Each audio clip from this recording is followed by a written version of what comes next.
Now, back to the sauce. I'll add a little bit of seasoning. Just a little bit of seasoning. Rachel.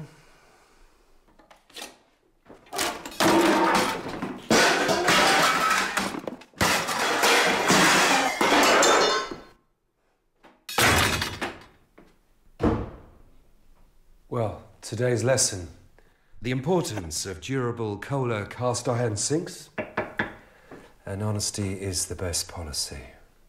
Welcome back to Your Life. It's now time to turn things over to our chef for this week's Eat Well, Live Well segment. I understand this week the chef is whipping up a simple but tasty penne pasta dish. Let's check it out. What we're going to do today is we're going to cook a vegetarian dish that I find doesn't compromise on taste and flavor. That's sometimes the complaint that you hear from people who are not really into vegetarian dishes too much, that where's the flavor? Where's the protein? You know, where's my satisfaction while I'm eating? This is a very, very simple dish that you can do, and I think that you'll find as you make it, that, and especially when you eat it, that it has plenty of flavor. It's a pasta dish using ricotta cheese, some fresh peas, and some tomatoes. What I'm going to be using today is some fresh pasta. I really enjoy using fresh pasta. A couple of reasons. A, it does taste different than the dry pasta, and then secondly, it cooks very, very quickly. I have a pot of water on here. It's on the boil, as you can see. What I am going to do to it is add a little bit of olive oil to it. If you don't have a little bit of oil in the water, the pasta will stick together as it cooks. And then the second thing that I'm going to do is add some salt to it. If I cook the pasta in just plain water, all I'm going to do is taste the pasta. If I add salt to it, I'm going to taste the salt that's in the water, and also what salt does naturally, it increases the temperature of the water. As I put salt in here, you'll see that the temperature of the water goes up rapidly. We get more boiling. There we go. And that helps in this process because I'm going to add cold pasta into the pot. And then as I do that straight away, that water temperature drops down. By adding salt to it, it'll keep that at a minimum.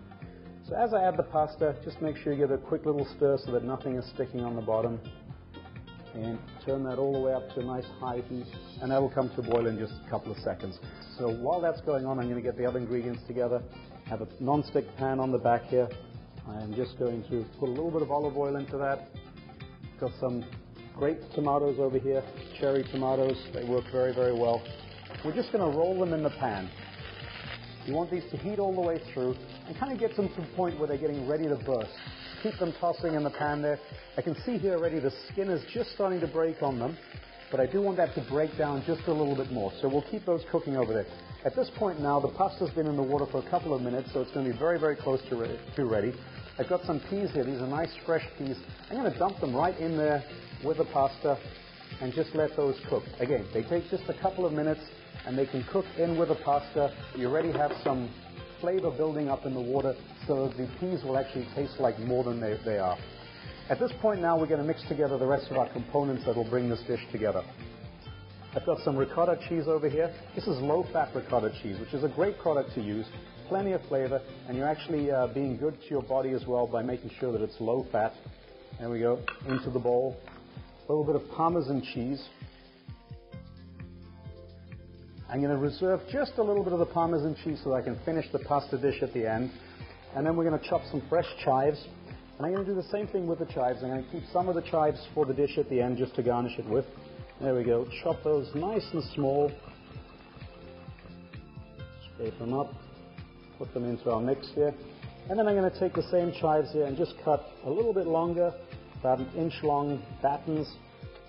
And that's what I'm going to use to garnish my dish at the end. A little bit of lemon zest, lots and lots of flavor in lemon zest.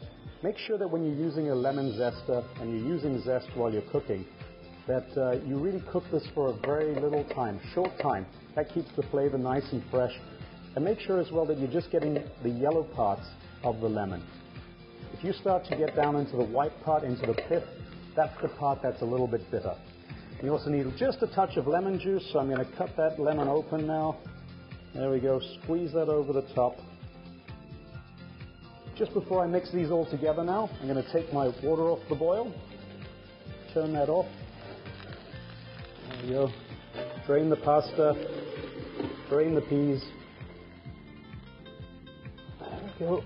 A little bit of that steam will keep everything nice and warm. The cherry tomatoes are just starting to break open at this point. There we go. I'm going to mix together my 2 cheeses and the zest, making sure that all the ingredients come together. Season at this point a little bit of fresh black pepper. There we go. Some salt.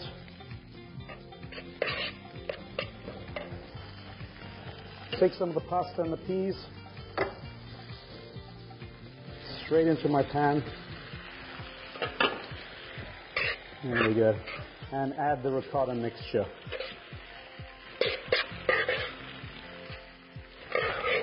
At this point now, you just want to incorporate all these flavors.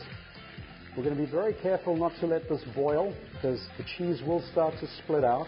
And the difference now between the 2 cheeses that I'm using is that the ricotta cheese will make this nice and creamy, and the Parmesan cheese will start to melt and have that nice full effect and, that you're looking for when you're working with cheese, but obviously give you a nice low-fat option.